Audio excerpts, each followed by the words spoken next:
నమస్తే. ఇన్నాళ్ళు నన్ను సపోర్ట్ చేస్తూ, ఎంకరేజ్ చేస్తూ మీ ప్రేమని నాకు అందిస్తున్న ప్రతి ఒక్కరికి కృతజ్ఞతలు.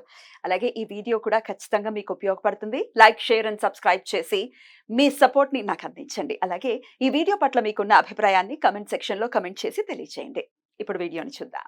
జ్యోతిష్య శాస్త్రం ఒక అద్భుతం. వేదాంగమైన జ్యోతిష్య శాస్త్రం అనేటువంటిది మానవ జీవన గమనానికి ఒక వరం. జ్యోతిష్య శాస్త్రం నీ జీవితంలో వెలుగునింపే ఒక భాష. ఆ భాష నీకు అర్థమైతే ప్రకృతి నీతో మాట్లాడుతుంది. అస్ట్రాలజీ నేర్చుకోవాలి అనుకునే వారికి అద్భుత అవకాశం. మురళీధర శర్మ గారి అస్ట్రాలజీ క్లాసెస్ అతి త్వరలో మొదలు కాబోతున్నాయి. 100% జాబ్ గ్యారంటీ. వివరాల కొరకు సంప్రదించండి. నమస్తే, వెల్కమ్ టు అవర్ ఛానల్. నేను పద్మిని. ప్రస్తుతంతో పాటు ప్రముఖ ఆధ్యాత్మికవేత్త, ఆస్ట్రోన్యూమరాలజిస్ట్, వేదిక్ వాస్తు స్పెషలిస్ట్, శ్రీ విద్య మరియు హనుమత్ ఉపాసకులు బ్రహ్మశ్రీ డాక్టర్ సిస్లా జయశంకర్ గారు మనతో పాటు ఉన్నారు. మాట్లాడదాం సార్. నమస్తే సార్. సార్, నక్షత్రాల గురించి చెప్తున్నారు.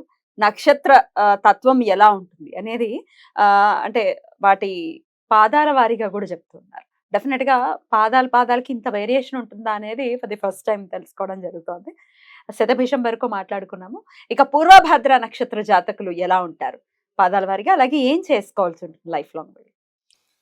పూర్వభద్ర నక్షత్రానికి బృహస్పతి గారు అధిపతి, గురువు గారు అధిపతి.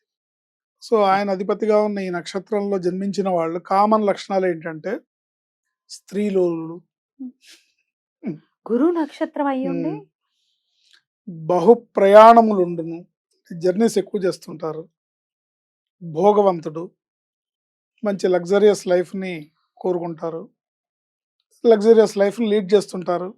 ఇంకా వాళ్ళు జాతకాన్ని బట్టి అదృష్టం ఉంటే లగ్జరీ లైఫ్ని లీడ్ చేస్తాడు, లేకపోతే కోరుకుంటాడు.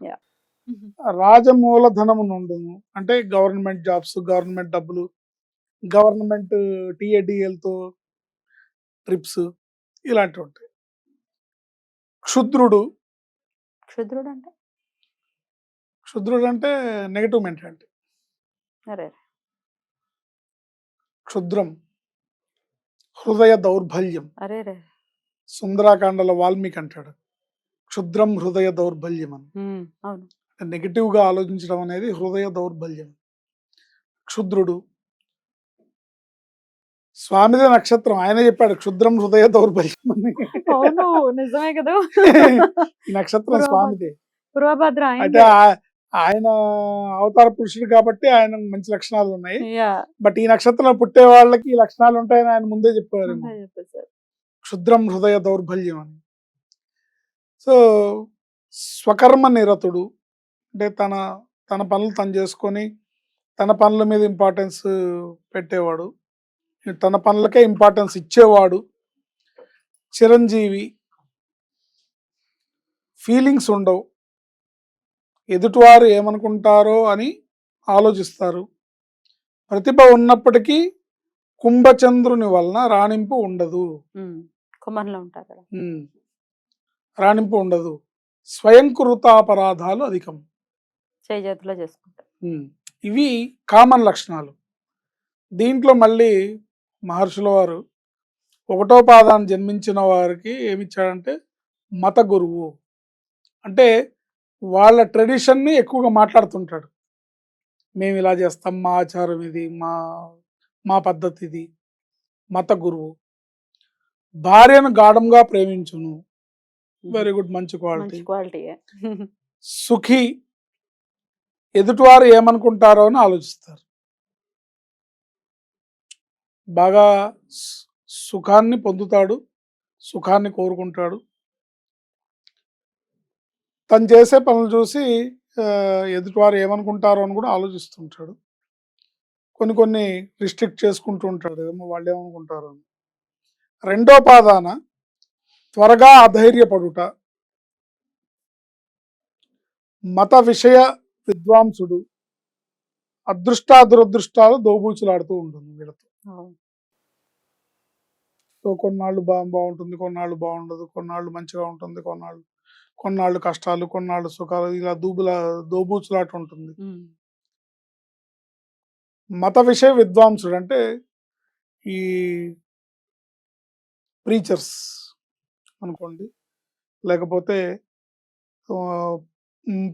బ్రాహ్మణులు అయితే మడి ఆచారాలని పాటించేవాళ్ళు, ఆ పాటించడాన్ని చెప్పేవాళ్ళు. ఉమ్. ఇలా ఉండాలి, అలా ఉండాలని చెప్పేవాళ్ళు. మడి కట్టుకోవాలి, మడి ఆచారం ఉండాలి, కాస్త అనాచారవంతులుగా ఉండకూడదు, ఇలా చేస్తే అనాచారం అని ఇట్లా చెప్పేవాళ్ళు అయి ఉంటారు. జనరల్గా రెండో పాదం అలా ఉంటారు. మూడో పాదం వాళ్ళు విలాస పురుషుడు, కవి, పైత్యరోగి, ఎక్స్పెరిమెంట్ చేద్దాం అనుకున్నా చేయలేరు, చేస్తే సక్సెస్ అవుతారు. మైండ్లో ఆలోచనలు ఉంటాయి కానీ చేయడానికి డౌట్, చేయరు. ఒకవేళ ధైర్యం చేసి చేస్తే సక్సెస్ అవుతుంది గ్యారంటీగా. వీళ్ళకి ఏంటంటే మెయిన్ లక్షణం, వీళ్ళు తెగిస్తే వీళ్ళకి అదృష్టం ఉంటుంది. తెగించాలి, తెగింపులోనే అదృష్టం ఉంది. ఆ తెగించకుండా వీళ్ళకి ఒక సందేహం అనేది ఇప్పుడు సందేహాత్మక, ప్రతి పనికి ఒక సందేహాత్మకంగా ఉంటుంది. సందిగ్ధావస్థ, సందేహాత్మకం ఉంటూనే ఉంటుంది. అది. ఇది మూడో పాదం వాళ్ళు. నాలుగో పాదాన్ని జన్మించిన వాళ్ళ గురించి నీతిమంతుడు, ధర్మబుద్ధి గలవాడు, ప్రతి విషయంలో ఇన్వాల్వ్మెంట్, అంటే తలదూర్చుట పనికిరాదు, అన్నెసరీ థింగ్స్లో తలదూర్చుట పనికిరాదు, తమను తాము ఎక్కువగా ఊహించుకొని ఇబ్బందులు పడతారు. తమను తాము ఎక్కువగా ఊహించుకొని ఇబ్బంది పడతారు. ఇతరుల విషయాల్లో జోక్యం చేసుకోకుండా ఉంటే మంచిది. తనకు సంబంధించిన విషయాల్లో జోక్యం చేసుకోకుండా ఉంటే బాగుంటుంది. రైట్. ఇది 4 పాదాల వాళ్ళు ఇలా ఉంటారు. బోల్డ్ అంత డిఫరెన్స్ ఉంది. కాకపోతే ఎంత గురు నక్షత్రం అయిపోయినంత మాత్రాన ఆ గురువుకున్నటువంటి ఆ లక్షణాలన్నీ ఆ నక్షత్రం వాళ్ళకి ఆపాదించడానికి అవకాశం లేదు. ఇప్పుడు అది ఈ నక్షత్రానికి వీళ్ళు అధిపతిగా ఉన్నంత మాత్రాన వాళ్ళ లక్షణాలు ఉంటాయని లేదు. అదే అదే తండ్రి పోలికలు కొడుకు వస్తున్నాయా? ఏంటి పండిత పుత్ర పరమసుంఠ అనే సామెత ఉందనే ఉంది కదా. పెద్ద పెద్ద పండితుల పిల్లలు పరమసుంఠలుగా ఉన్న వాళ్ళు ఉన్నారు. మరి ఖచ్చితంగా వీళ్ళు మార్చుకోవాల్సిన అంశాలు ఏంటి సార్? ఖచ్చితంగా వీళ్ళు మార్చుకోవాల్సిన అంశాలు ఏంటంటే డౌట్ ని తీసేయాలి. ఈ పని చేస్తే నేను సక్సెస్ అవుతానా అవనా, ఈ పని చేస్తే ఇది కరెక్టా కాదా అనే డౌట్ ని తీసేసి తెగింపుతో ముందుకెళ్తే, ధైర్యం చేసి అడుగు ముందుకేస్తే వీళ్ళకి సక్సెస్ ఉంటుంది. అద్భుతం సార్. కుంభరాశిలో ఉంటాయి కొన్ని పాదాలు, అలాగే మీనరాశిలో కూడా ఉంటుంది కాబట్టి మరి వీళ్ళు ఎట్లాంటి రెమెడీస్ ని చేసుకోవాల్సి ఉంటుంది సార్ ప్రత్యేకించి? వీళ్ళు శనివారం నాడు చేసే ఆంజనేయ స్వామి ఆరాధన వీళ్ళకి బాగా కలిసి వస్తుంది. శనివారం నాడు ఆంజనేయ స్వామికి చేసే పూజ, లేదా వడమాల, ఆకు పూజ, ఆంజనేయ స్వామికి చేసే సింధూర లేపనం, ప్రదక్షిణాలు, నిరంతరం ఆంజనేయ స్వామి ఆరాధన, ఆయన జపం, మంత్రం, ఆయనతో కనెక్ట్ అయి ఉండడం అనేది వీళ్ళని సరైన దారిలో, సరైన సమయంలో, సరైన ధైర్యాన్ని ఇచ్చి వీళ్ళని ముందు తీసుకెళ్తుంది. ఎందుకంటే ఆంజనేయ స్వామి బుద్ధిర్బలం యశోధైర్యం నిర్భయత్వం అరోగత అజాడ్యం వాక్పటుత్వంచ హనుమత్ స్మరణాత్ భవేత్ అంటారు. బుద్ధి బలాన్ని, యశోధైర్యాన్ని, నిర్భయాన్ని, ఆరోగ్యాన్ని, అజాడ్యం అంటే లేజినెస్ని, స్తబ్దుగా ఉండిపోవటాన్ని, బ్లాక్ అయిపోయి ఉండడాన్ని, నా మైండ్ బ్లాక్ అయింది అంటుంటాడు. కొత్త కొత్త మాటలన్నీ వింటున్నాం. నేను మర్చిపోయా అనేది కామన్ మాట అయిపోయింది. బ్లాంక్ అయిపోయాను నేను.